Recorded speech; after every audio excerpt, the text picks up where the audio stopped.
Hello and welcome to In It, a podcast for families with kids who learn and think differently. Here you'll find advice, camaraderie, stories of successes, and yes, sometimes failures from experts and from parents and caregivers like you. I'm Gretchen Vierstra, a former classroom teacher and an editor here at understood.org. And I'm Rachel Bozek, a writer, editor, and mom who has definitely been in it. Rachel, we've talked a lot on the show about the benefits and challenges of trying out ADHD medication for kids. That's right. And for a lot of families, meds can be a real lifesaver. But medication is just one tool in the toolbox when it comes to managing ADHD symptoms. And for some families, it might not even be an option. Right. So today we want to talk about all of the other things you can do to help a child build the skills they need to thrive with ADHD. Skills to help with impulsivity, executive function, emotional regulation, all of the things. All the things. To do that, we're bringing back Andy Kahn, who at this point is basically like a resident expert on In It. Andy's a licensed psychologist and the Associate Director of Behavior Change and Expertise here at Understood. He's also the host of the podcast Parenting Behavior with Dr. Andy Kahn. Andy, welcome back to In It. Hey guys, thanks so much for having me. Okay, as you know, we're talking today about skill building for kids who aren't taking medication for ADHD. But first, I want to ask you, what are some reasons a child might not be taking ADHD medication? Oh, it's such a sticky wicket for so many families. So in my clinical experience, more common than not, parents are often reluctant to start with medications at the beginning. So for a lot of parents, when they've come to see me for therapy, the idea is, hey, can we do something in the interim? Can we do something to not take meds? Because people are just naturally reluctant, which is completely okay. Because obviously, like any medical intervention, there are risks and benefits that people want to consider. One of the things that's come up a lot in addition are the recent shortages. So we've had stimulant shortages, since maybe the 18 months into COVID, we saw massive shortages, and they've continued. So parents are reluctant to engage because they don't want to chase the medication and have to call 6 pharmacies to see, can I get the days of meds that my kid needs if they're on a stimulant?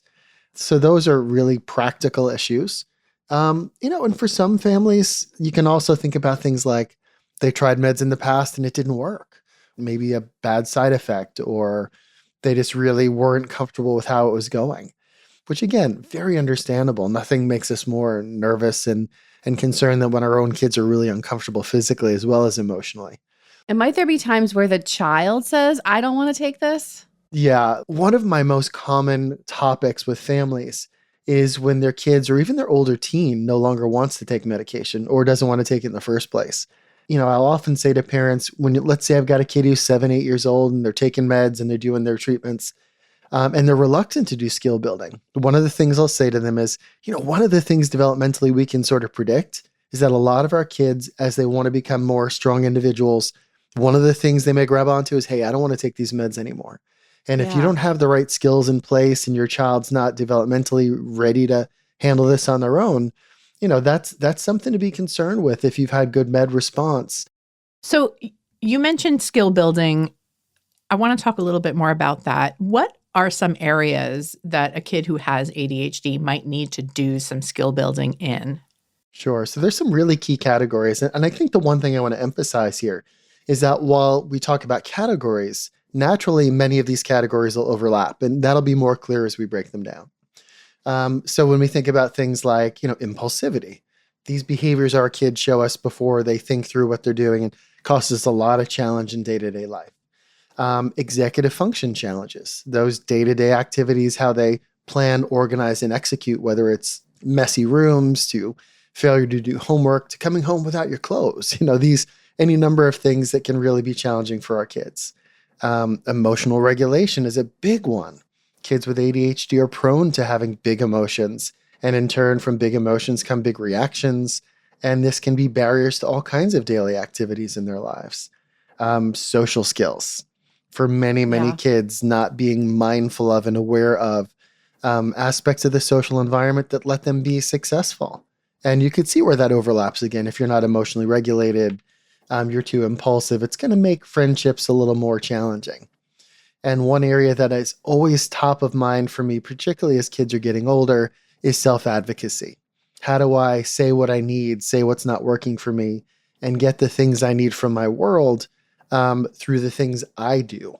And it's obviously skills kids will develop over time, but it's always something I'm thinking about, even when you have little kids, in terms of, very few people listen to their voices or give them a voice to share what it is that they need and how that's going to work for them. So executive function, that seems to be a biggie, right? Yeah. So Absolutely. what are some things you might tell kids to do to work on that? Or what might parents do to support their kids at home? Like actual tangible things. Sure. So the key with executive function is the fact that kids with executive function disabilities, or kids with ADHD, for example, tend not to organize, plan, structure, and engage in multi-step activities in a natural way. And I'll speak as an adult with ADHD. These are things that give me challenges even today. So the best way to start approaching executive function is to talk about concrete skills like setting rituals and routines that can help your child build together the steps they need to be successful in any number of daily tasks.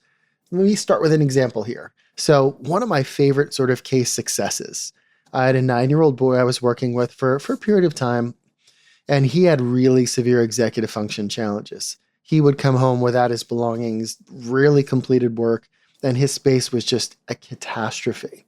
And his parents were at wit's end because, you're always chasing the thing that your kid isn't doing, and you're cleaning up the mess. Right. And number one area of challenge, after school routines.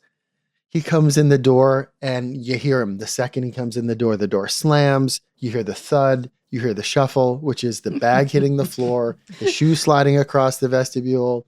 And he enters that kitchen half dressed, dirty hand in the cookie jar, and as happy and as lovely as can be, right? And we're happy to see our kids, but like you hear that tornado come through the door and you're like, oh my Lord, what do I have to go clean up now? So we did something that I call reverse fireman drills. And let me clarify. If you ever look at firefighters and how they get in and out of the fire station, they actually have to be able to get out of bed, into their gear, and into that truck really quickly. So they sort of create strategies where all of their clothes and their equipment is laid out in a stepwise order. They literally jump into pants, get on the boots, pull on the coat, grab the helmet, slide down the pole. Well, what if we do this for our kids, but we do it sort of in reverse? When that child comes home, we were using tape lines and tags everywhere. First thing he gets in the door, there's a marker for jacket, little picture of jacket. Immediately to the right of that, a little tape outline of where his shoes and boots went, and then a little square for his backpack. And he places things in order from closest to farthest from the door. Immediately, once he's got those things done, he's at least somewhat ready to be in that home, and his stuff is in the box, so to speak, in that limited area. But you can see what we're doing here is we're first creating those really concrete cues that show the child this is exactly where stuff goes. We planned it and practiced it. It seems silly, and we made a bit of a game of it. But, the kids like to do things like, oh, how quickly can I do this part of the routine? And in the game aspect of it, we were really able to add some steps and give that child a few little bits of independence. And from there, we have all kinds of step-by-step rituals for things like navigating the backpack. What is a parent's worst nightmare? Looking in the kid's backpack after school. It is usually a pile of garbage, crumpled paper, spoiled food, you name it. Fun discoveries. Yeah, awful when those discoveries are a week later and you come out with an unidentifiable ball of goo, right? Yeah. Which we've all done. But really having routines daily for disassembling and reassembling their materials, including my favorite folder for the backpack. I have folders for work that came home today, things that must go back to school, and the other one is things I don't know what to do with. My favorite folder, and it tends to be fairly large. Instead of shoving stuff, we have that folder because one of the goals for executive function is to use that folder to say, okay, this is something that needs sorting and organizing. The idea here is that we're creating really concrete steps and rituals that over time, while the child may not have this internally, they're going to see that, wait a second, I'm not having as much conflict with my parent. I actually know where some of my stuff is because it always goes in the same place. Yeah. For a parent who's dealing with a kid with ADHD, there's the 7,000 cues we give, and then we're exasperated. So give less cues, do more practice, and create steps. So that's just like a little example of how we navigate some of the executive function for a fairly young child coming home from school.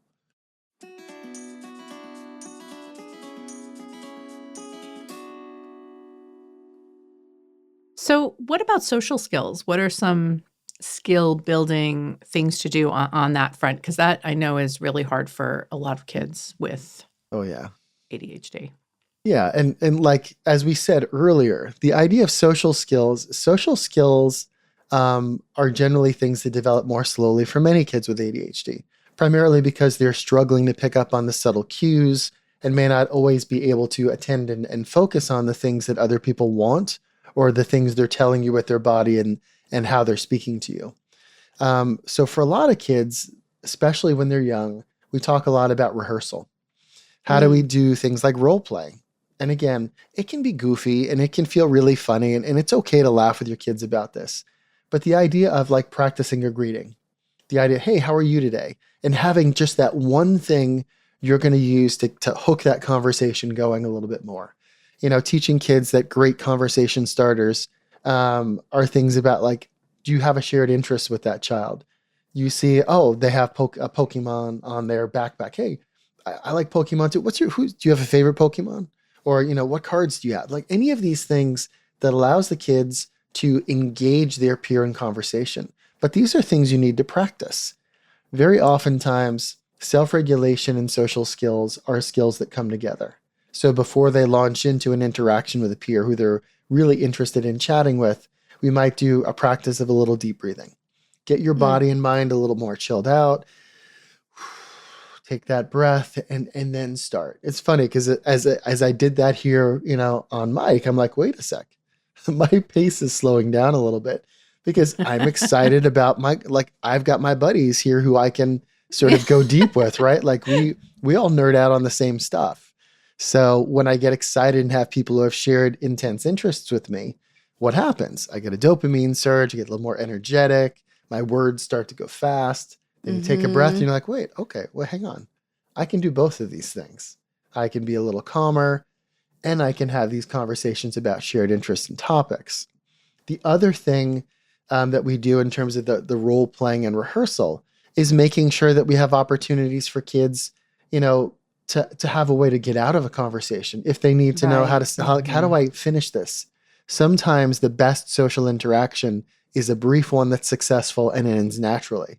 The ones that sort of fade awkwardly, those are terrible. Those are not reinforcing for a future conversation. Nobody Or likes just those. walking away. Yeah. Like mid-sentence. Yeah.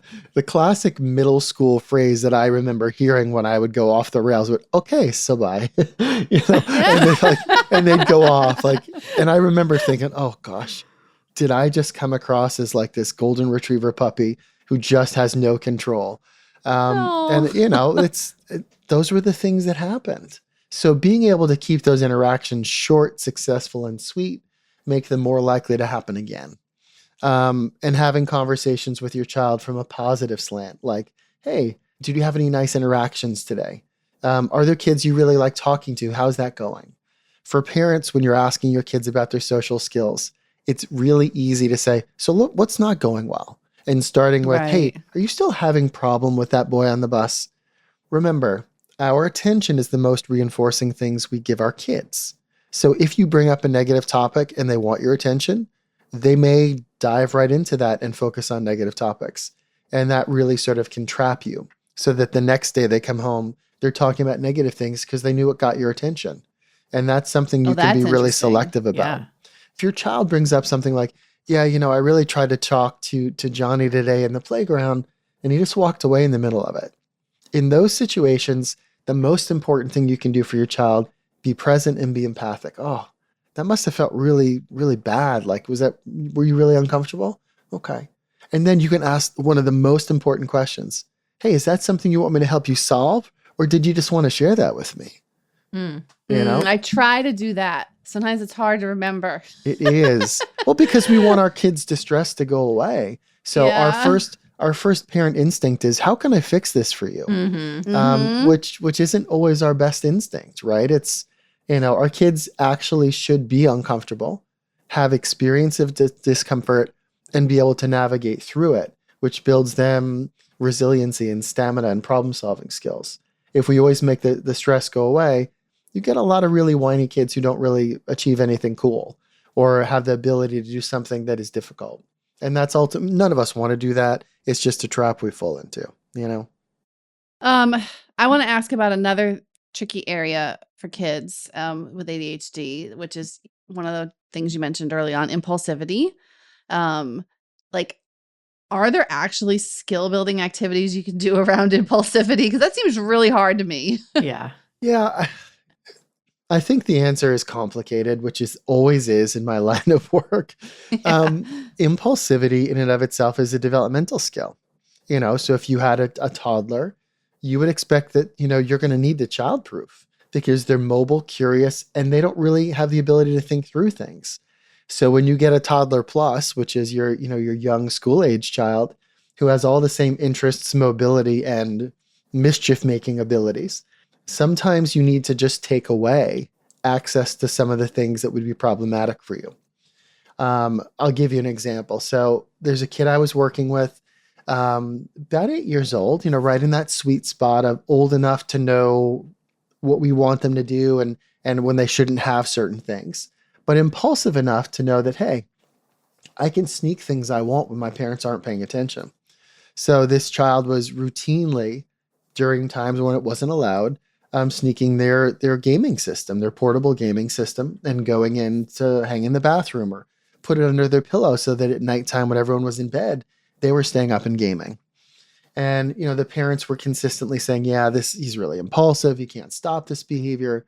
And then I asked a question and I said, it might sound stupid, but like, why aren't you locking up the system? Like, is there a place you can put it that he can't access it?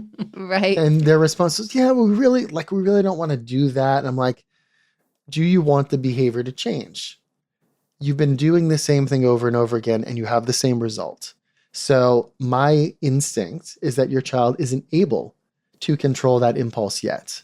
So we set a schedule for game times. When the game times weren't going on, we would put the item away and the child couldn't access it. As they started to manage their gameplay and be appropriate and ask for it when they should, and show us that they were able to do a little more of what they needed to, then they started to take some time to leave it in a common space where the child should know, hey, this isn't time for it, but it's here for during the times when it's on your schedule. And give your child the opportunity to show they can control themselves. If they don't, you say, oh well, we were trying it, but it didn't work. We're not going to give a massive consequence here unless there was some deception. We put the thing back away and we'll try again in a couple of weeks or a month. In those situations, kids need eventually to have opportunities to be tempted and to still make the choice. So impulsivity can also be managed with, again, some emotion regulation skill. So here, think about it from this perspective. What do we want kids to do? We want them to think before they act. So in daily activities, we do things like we plan a pause. So before we start eating dinner, before we start an activity, we say, okay, time out, stop, take a pause, take a deep breath. Okay, now we're going to do the activity. Just practicing pausing between things that aren't super, super high stakes gives your child the opportunity to sort of interrupt the automatic. Impulsivity is the urge to do something in the moment without consideration. So by putting in these natural pauses can be really helpful for some kids and some families. Again, some of these things are just, they're not ready, right? They're not ready and the skill isn't going to be internal for them. But over time, it's something that we can train and we can practice. I like the pausing. Yeah.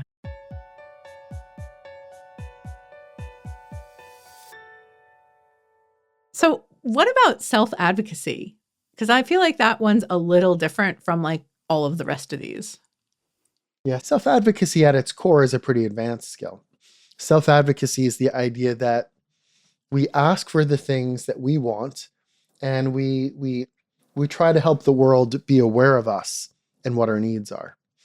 So for some kids, the beginnings of self-advocacy are things like teaching them about what's different about their brain.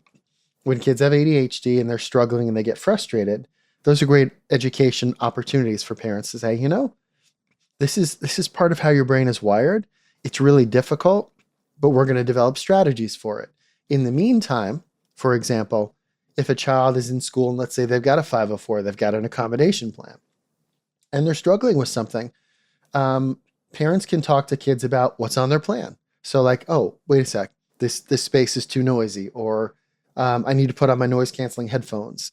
In those situations, we practice that at home with our kids. They're doing homework and we notice they're struggling. Hey, here's your skill. Now, for kids who aren't verbally able to do this for themselves, a great way to build self-advocacy is to start writing down on little cards the skills they need or the things they need. So headphones or extra time or a break. And kids who have access to little cards might be more willing to step up and put that on a teacher's desk, or to pull that and put on the kitchen table while doing homework. The idea here is we want to take the internal process that they're going through and create a way for them to engage with, this is what I need. This is what'll help me. And parents and teachers can support this in their kids. Because as kids get older, one of the things that we see a lot of, and this was a big factor in my life, was masking. I would do everything I could to look like it wasn't a problem, but I wasn't being effective. And if someone gave me a way to access one of my skills, but I wasn't going to be embarrassed by it, that was a game changer.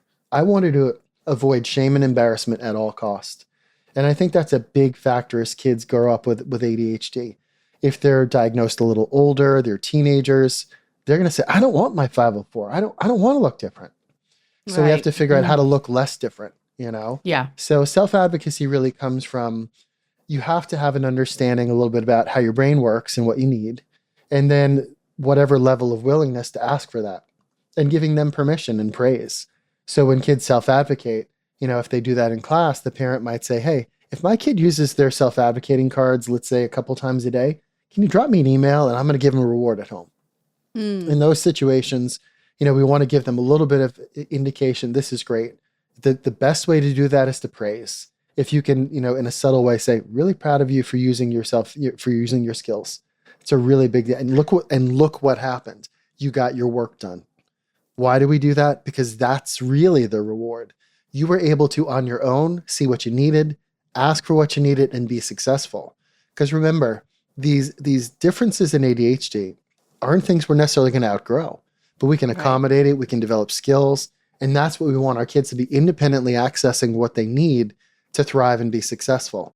In cases where someone who is taking medication for ADHD suddenly can't access that medication, what is a kid in that and their family in that situation to do? Like, we can't assume that they're going to just learn all of these skills overnight. What advice do you have for, families who find themselves there, should they panic? Well, don't we all? Certainly. I think for the last 2 years at least, this has been a common conversation with parents.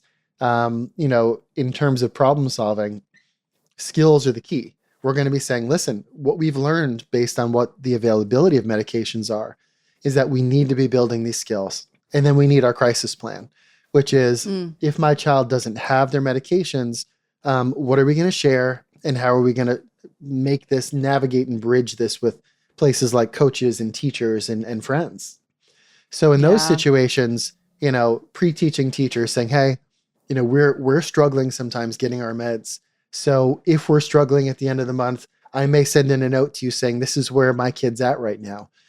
Could we try to navigate this with, a little more movement time, or being aware of upping those accommodations a little bit, because they're not going to internally be as able to do it. So it sounds like from what you're saying, the key is that kids on meds should always be doing skill building at the same time, right? The two go hand in hand. That's always my bias. It's that, why not maximize? And again, if kids are naturally going to want to age out and say, I don't want meds anymore, and they've really developed great self-advocacy and good independent skills, you know what? There is nothing wrong with them taking that approach, particularly as they're in adulthood and thinking about, what works for them. I think the conversation always is this. We try strategies, we develop skills so that you can be as independent as possible. And I would begrudge no young person that opportunity. Right. I would just say that if they're on meds and they're coming off, let's take some data. Let's keep track of how this is going. Because if it's not going well for you and you're failing or you're having a lot more impact, we want to be mindful of, do we come back to this conversation again at some point in the future? Make it a collaboration instead of a declaration, so to speak. Great advice, Andy. As usual, this has been so helpful. Yes, thank you so much. Glad to be here, folks. Thank you so much for having me.